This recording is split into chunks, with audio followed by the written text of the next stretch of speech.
히브리서 5장. 대제사장마다 사람 가운데서 택한 자이므로 하나님께 속한 일에 사람을 위하여 예물과 속죄하는 제사를 드리게 하나니, 그가 무식하고 미혹된 자를 능히 용납할 수 있는 것은 자기도 연약에 휩싸여 있음이라. 그러므로 백성을 위하여 속죄제를 드림과 같이 또한 자신을 위하여도 드리는 것이 마땅하니라.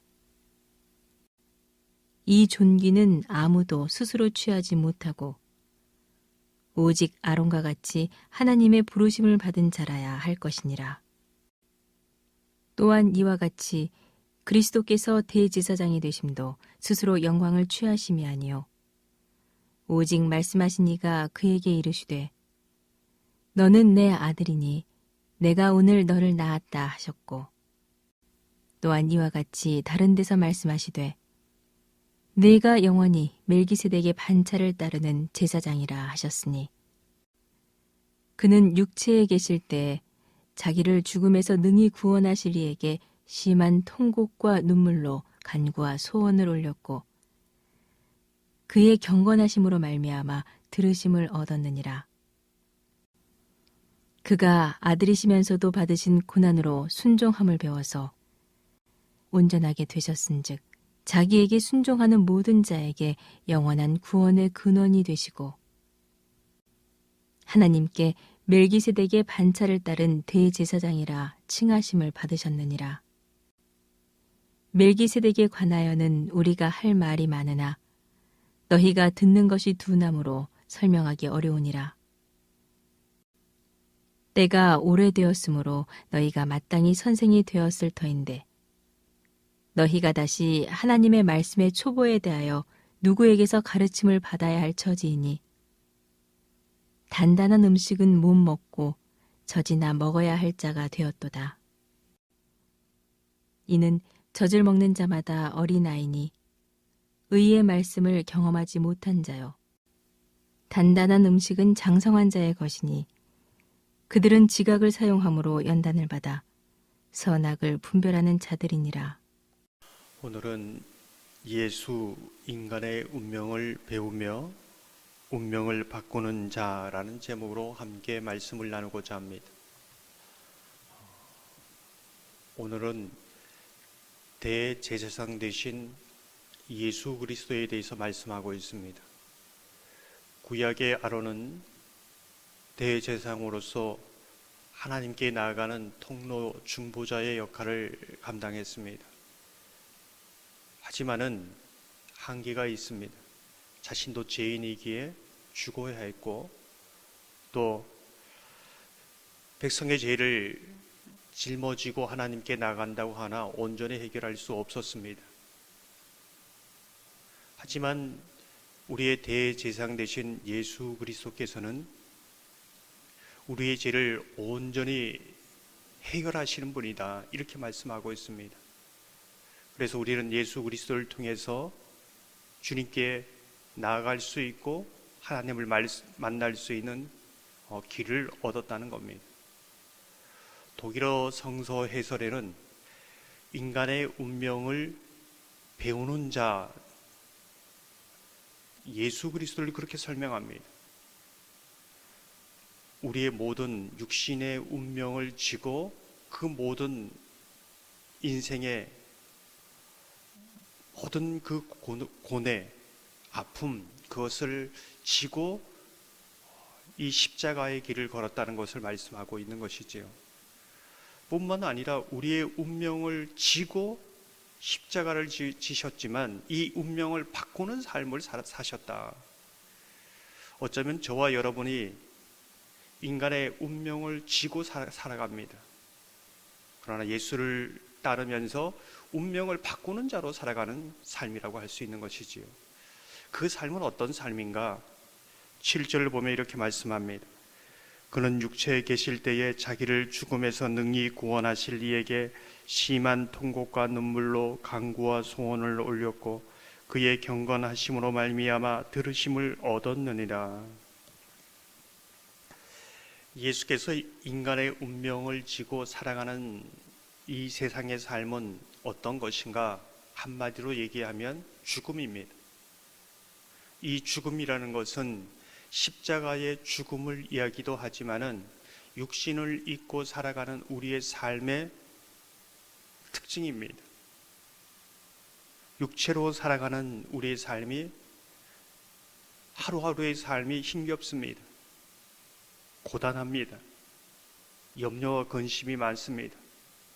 사는 것보다 죽는 것이 낫다고 생각할 만큼 죽음을 경험합니다. 그 죽음이 매일마다 경험하는 것이죠. 예수님의 삶이 그런 삶이었다, 이렇게 말씀하고 있습니다. 이게 인간의 운명이지요. 흙으로 왔다가 흙으로 가는 죽는 인생. 그러나 그 죽음을 늘 피해갈 수 없고 늘 매일 삶 속에서 경험하는 삶, 이게 인간의 운명의 삶이다, 이렇게 이제 말씀하고 있습니다. 그것을 온전하게 예수님이 다 경험하면서 이 땅에서 사셨다는 겁니다. 그렇다면 그 힘겨운 운명의 짐을 지고 어떻게 예수님은 이 땅에 사셨는가? 능히 구원하실 이에게 심한 통곡과 눈물로 간구와 소원을 올렸다, 이렇게 말씀하고 있습니다. 사람은 내 운명이 어떻게, 내 팔자가 어떻게 이렇게 정말 이런 삶을 살아가는, 비참한 삶을 살아가는가, 이렇게 말합니다. 평생을 살면서 이렇게 생각하지 않는 사람이 없을 정도입니다. 어쩌면 예수님도 내가 이렇게까지 이 짐을 지어야 하는가, 이렇게 생각했을지도 모릅니다.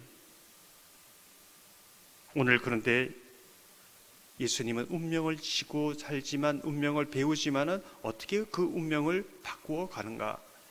오늘 말씀을 보면 올렸고 심한 통곡과 눈물을 올렸고, 이렇게 말씀합니다. 그 운명의 짐을 내가 지는 것이 아니라 날마다 하나님 아버지에게 올려드렸다, 이제 이렇게 말씀하고 있습니다. 그것이 예수께서 운명의 짐을 지면서도 그 짐을 날마다 벗고 가는 삶의 비결이다, 이렇게 말씀하고 있는 것이지요. 시편 68편 19절을 보면 이렇게 말씀합니다. 날마다 우리 짐을 지시는 주 곧 우리의 구원이신 하나님을 찬송할지어다. 우리는 예수님의 그 본에 따라서 정말 오늘도 눈을 뜨면 기쁨과 감격과 막 하나님이 함께 하시는 강력한 임재, 그것보다는 또 하늘을 살아가야 하는가? 근시가 염려가 몰려옵니다. 그럼 어떻게 해야 되느냐? 오늘 이 새벽을 깨우면서 올려드립니다. 내가 운명을 지고 이 땅에 육신을 입고 운명을 진 사람이지만은 올려드림으로 내 운명에 갇혀 사는 삶이 아니라 예수의 삶을 살아갈 수 있다는 것을 보여주는 것이지요. 우리의 운명을 지신 예수께서는 우리의 운명을 어떻게 바꾸어 가시는가? 8절을 보면 이렇게 말씀합니다.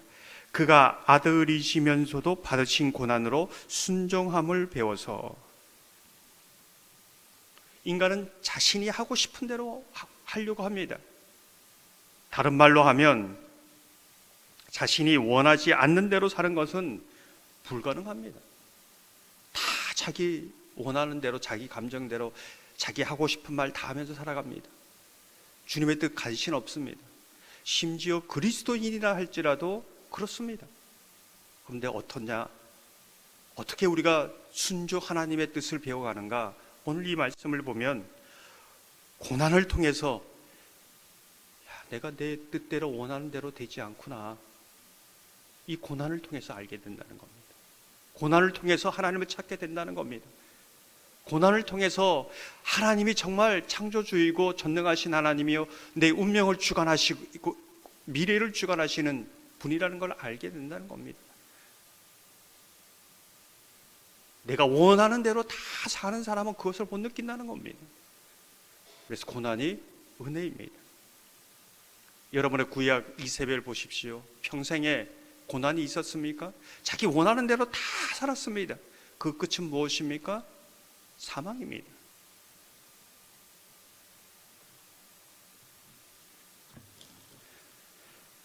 다른 측면에서 보면은 오늘 말씀을 보면은 고난으로 순종함을 배워서 이렇게 말씀합니다. 주님께서는 고난을 아들이면서도 내가 다 할 수 있습니다. 내가 원하는 대로 할 수 있습니다. 근데 고난을 선택하셨다, 이런 뜻도 있습니다. 여러분이 어떤 것을 선택할 때에 무엇이 하나님의 뜻인가, 하나님의 뜻대로 사는가, 고난을 선택하시면 됩니다. 오늘 예수님께서도 아들로서 모든 것을 할 수 있지만 고난을 선택합니다. 왜요?